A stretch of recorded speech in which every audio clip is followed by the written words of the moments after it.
Protestors arrested in connection with a May encampment on UMass Amherst campus are now providing details on what the next school year could look like as tensions between school administrators and student protesters have yet to cool. Western Mass News reporter Wesley Days is live with more details on what he's heard. Wesley, some students have their concerns. They do, Abby. Retaliation and trauma, two key words and themes, a part of today's press conference at the Eastern Hampshire County Courthouse. Listen to what they had to say. Just a raise of hands, if you're going back to campus in the fall, are you worried about retribution from UMass Amherst? Raised hands amidst rising concerns about what the fall semester could bring to UMass Amherst. Just months ago, over 100 protesters were evicted from their makeshift encampment and hauled away by police officers. Now many are facing parallel punishment, charges in court, and consequences on campus. I still want to push the university to divest and to push for police off campus.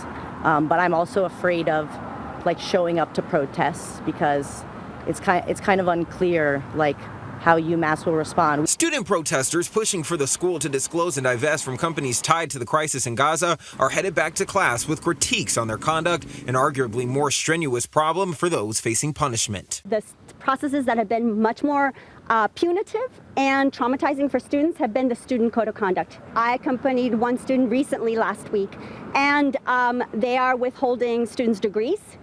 Students that have graduated and need those degrees to secure jobs. The trauma levels reverberated throughout the entire press conference on Wednesday. Western Mass News got new details from arrested protesters on how they spent the night in police custody.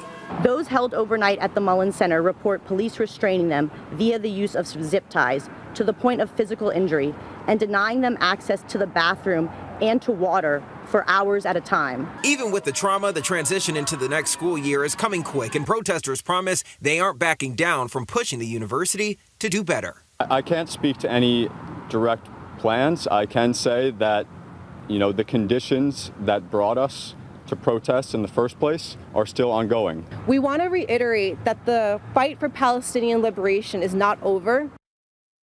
All right, well, let's break this down a little bit more. We're hearing from UMass tonight. I asked them two questions. Did they have any response to code of conduct trauma that you just heard them talk about? They said in this statement, quote, "While we can't comment on any specific disciplinary case due to the confidentiality of student records, any arrest results in a disciplinary referral that is adjudicated individually under the Code of Student Conduct. The code and attendant processes are outlined on our website."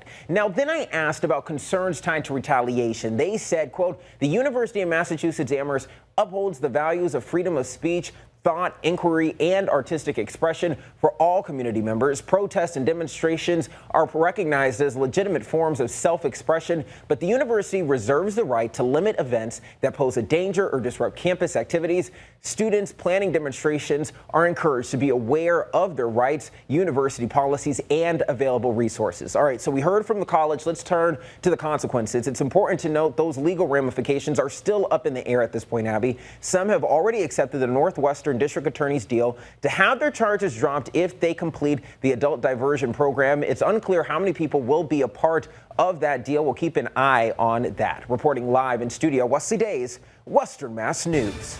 Thank you for that live report, Wesley. Still ahead, all eyes on the U.S. Secret Service today as new developments arise in the investigation into the attempted assassination of former President Donald Trump. The latest coming up.